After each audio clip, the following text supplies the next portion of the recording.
Hello and welcome to this video about pedagogy for transformation and evolution. My name is Harriet Fagerholm and I'm a teacher, a co-creative guide and a healer. Hello, my name is Victoria Subirana.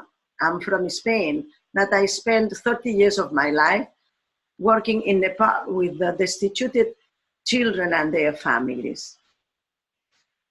The topic for this video is to introduce Ensemble for Evolution, which is one of the most important practices in pedagogy for transformation.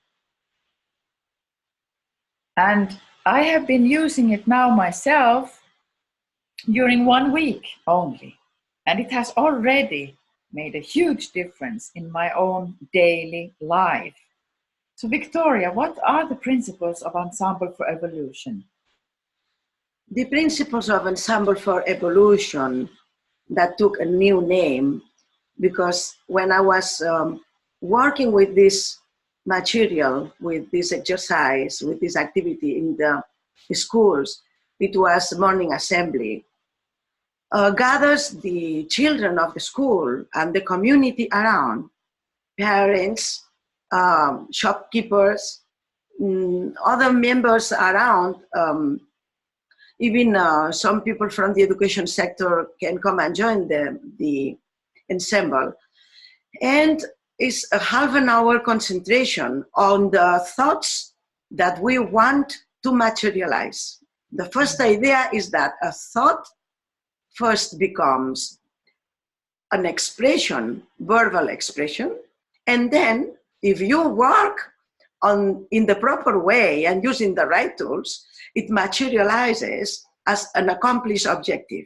This is giving a very important tool and a great discovery to the young minds, to the young children, to know that they are the creators and the architects of their own lives. And they are no longer at the mercy even of the school curriculum, nor are at the mercy of the fashion tendencies and trends or the education of their parents, but they are the ones opening up their hearts and their minds to the new outcome because they acknowledge how the mind functions, and we are giving through this tool the freedom to the end of the sorrows, the end of the painful experiences, and the key to the real happiness. And it's all about giving half an hour a day the chance for them to experience how every thought, if you work on it, can become the embodiment of a fact that comes to a practical level. So the first thing we do, we sit in a very calm position where the children get free of tensions and they are focused on what they went to the school for. What am I doing here? What is my main principle of coming here? So they get focused. But similarly, we should not forget that there are parents also there attending the, ensemble. There is the entrepreneur. They might be people working in the sector of the administration, that they are also adults working with children with the same potential of the mind and setting up objectives that will be materialized. So they work there nicely, focusing what is my accomplishment today. So the first thing is to set up an objective to improve the self, because we all have areas in our character, in our habits, in our practices that need improvements. And we have to dedicate the time. In the schools, I was never given the time to think and to reflect and to investigate whether or not I had empathy towards others, if I was receptive of the information, or I had a very big egocentric character that did not allow to receive, if I had the ability to forgive, if I was consistent, if I had the capacity of concentration, if I had compassion, if I was grateful, never ever a teacher or even my parents or the society or the program in the television gave me the time and the space to analyze who I was and if I was happy or not, and gave me the tools to change my personal behavior. I inherited the character and I inherited the habits from my families, from my society around, the schools, the leaders that they were not perfect on that. And then I was never given the chance to think how I am and how I want to become. Should I quit that bad habit of lying? Am I a liar? I am a thief. Can I change this habit? How do I improve myself first?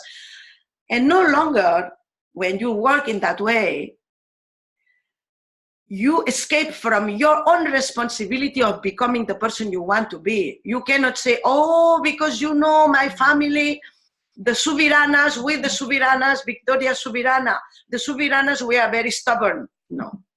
The Subiranas, we are very lazy. No. There is no such a thing as inherited habits when it comes to work with the development of your mind. You decide who you want to become by working every day and taking responsibility for your own actions with the freedom of thinking. Then you sit there, think about yourself. There is a trained teacher, a trained master who will guide you in a serial of exercises, focusing your mind, your thoughts, your inner words, and your breathing into the achievement you want to acquire. And then after that, we move to the family objective. Why the family? Because we might be very accomplished doctors. We might become extraordinary architects. We might turn to be the most successful politicians, even we achieve being the prime minister of a country. But that prime minister, when it comes to honesty, he might take the money of public property for his own personal benefit. The doctor, he might end up trafficking in the organs market and trading with the human lives. And there could be the police or the head of the police department who himself consumes cocaine. So what is the use of having such a beautiful and wonderful curriculum in which mathematics, language, geography, and many other subjects have been mastered when the most important qualities of humans have no place in our learning scenario of the schools of the 21st century anymore? Now you can be a very accomplished professional, but if you are not an accomplished human being, you will end in a very, very dramatic scenario, especially with your families, because you go back to your family and then you behave like an animal, like someone who has no mercy for anybody, an egoistic, egocentric. And then you don't learn how to become a good son, a good daughter, a good father, a good grandchild. Then what is the use of getting so many useless subjects, and the most important subject that everybody has to learn, they are not being taught? Secondly, the family you are given is something that you cannot choose. And that is where ego plays a big role. The acceptance of, there are things in our life and in our surroundings and in the nature, in the cycle of the, stations, the spring, summer, autumn. We cannot choose whether we want tomorrow the summer station ending and the winter starting, whether we want a cloudy day or we want Even we cannot choose the day we want to die. At the moment of death, nobody will come and ask you, you want to die today or you want to die tomorrow? There are things in life that have been given to us and we have to accept, and man has no power over many laws, in universal laws. No matter how many discoveries we did, the most important discoveries are yet at the door, and there is no key, there is no entrance. Now, family has been given to us by some unknown laws of the universe. And those families very often create immense suffering to us because they are very different from us. We don't have the same character. We are getting time and again problems created by the family members, one another. So we, have the tendency to hate each other. We have the tendency to be separated from the family members. We have the tendency to say, no, because my families, are other people that I have created, and those families are just biological, but the real family is somebody else. Excuses. The school no longer can ignore the importance of generating, the power of accepting the families that we live in. This information has to be passed upon the children, and the children, they have to go back home thinking that I have the power of living happily with my family members, and I have the powers to create a better understanding amongst the members of my family, and I have the powers to accept the differences among my family members with love and comprehension, and helping them to come across to a united circle. Like I always think that the family is like a circle that in which you are in the middle of this circle. If the family is united, you feel protected, you feel love, you feel that you can go home, and you feel going back home because you are there where it's that moment where you can give up everything, whatever traumas from the outside world, work, school, society, and you relax there with the ones who are there for you and stand, at any moment for you. This is the impression of someone who is working on the acceptance of the family on the daily basis and constructs the family that he or she decides to construct.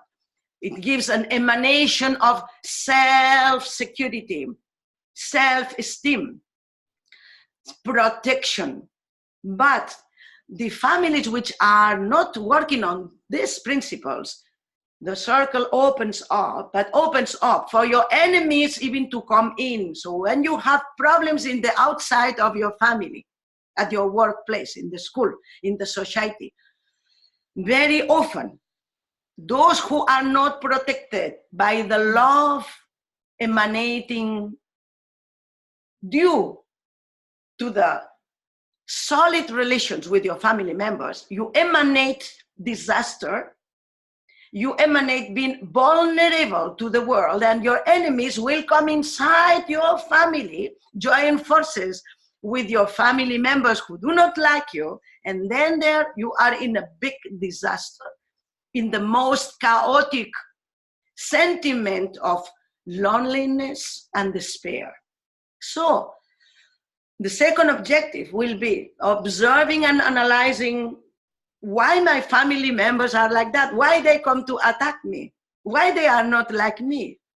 Very often the most important virtues and achievements in the spiritual arena come from the acceptance of the limitations of our family members and working to accept them and to achieve the kind of understanding that will allow me, will enhance me to have certain level of relationship. If it's not 100%, I will accomplish 80% of relationship, and otherwise 50% of relationship. maybe 40% of relationship, but with full acceptance that love has to prevail. Love comes first. Understanding of the mind comes later. This is intellect, but we have to work with our families with heart. So now the children will be there every day analyzing their families and coming up with objectives like, although I do not share the character of my brother, I accept him. Or when my father exercises violence against me, I will not return that violence back, and so forth. So you learn to carry your own family objectives up to the limit you want. Then third, you go to the third objective. That objective has to do with the creation of a new environment. Let's say working place, the school of the children, the neighborhood, the city where you live or the town, the country or the world. So when we plan for our happiness, we include others in our plans. And every day we are given the opportunity to look around and identify the necessities around us, so we become empathetic with the problems around us, with the suffering of others, with the changes that could be for a positive, progressive world, the world we want to live in. Otherwise, we are requested to be empathetic, we are requested to be progressive, but we do not have the time and the environment to think about it. And we focus and we pick one of the objectives to create a better world. And we work on it. We work with full attention and with the guidance of the master. And then slowly, slowly, we understand that changes are possible.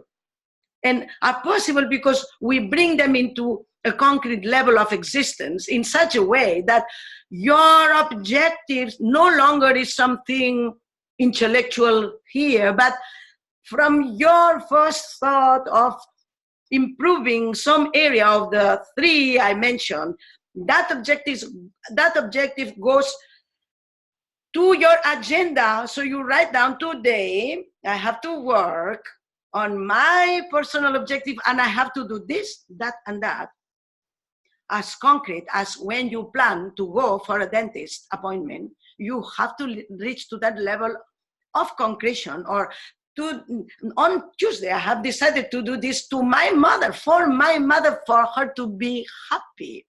Or every Friday, I will do that for my community, and this is a must. And because I acknowledge that there was a need for my contribution to the community so I can create the future world I want to live in, this is in my agenda, it's part of my agenda. And finally, when all the children have realized which kind of changes they want to produce, they will open their eyes. And then if they want, they are free to share. So then what happened with this powerful tool? That no longer working for the achievement of something that you don't have or you are not. Like, from tomorrow, I have decided I will get up early.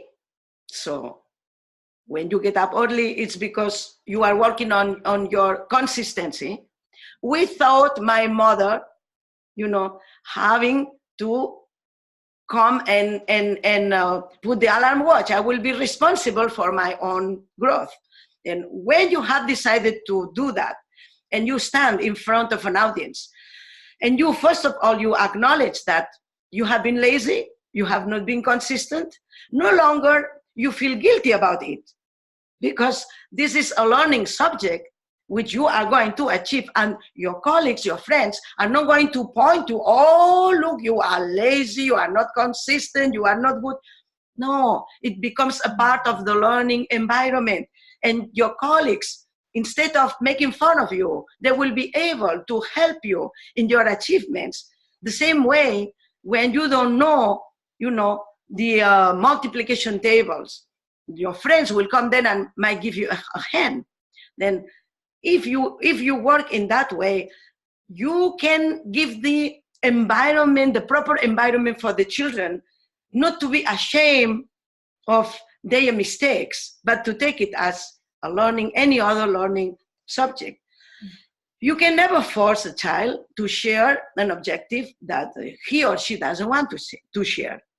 But most likely the children, they love doing that, and they take it like something very easy. There is no shame, there is no guilt. You don't feel guilty for not having achieved something that you have not practiced.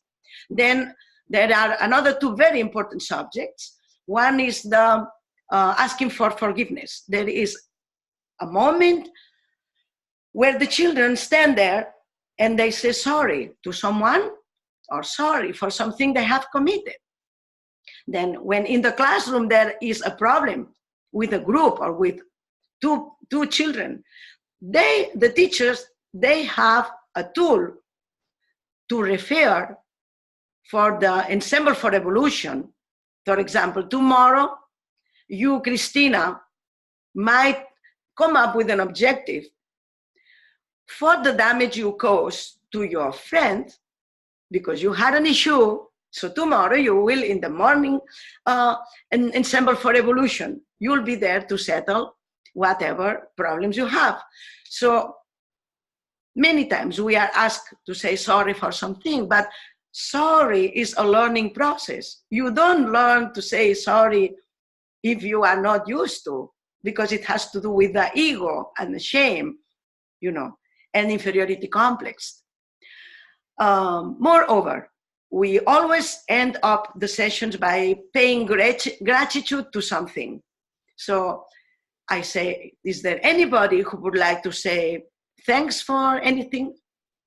In many occasions, we are not aware of how many things we are taking for granted and how difficult the work of the people, the commitment of the people around us with little things that we don't pay attention, even to ask thanks, to say thanks for a meal when they serve you the meal.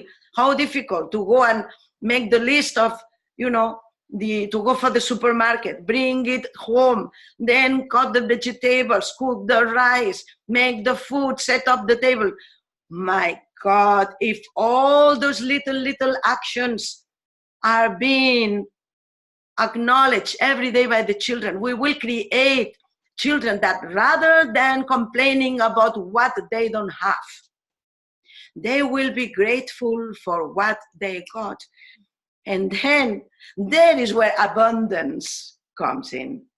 So I am very happy to have shared one of the most powerful activities I have created due to the teachings of great masters in Nepal, Dunjam Rinpoche and Kiran Shankar and Mohammed Sharif,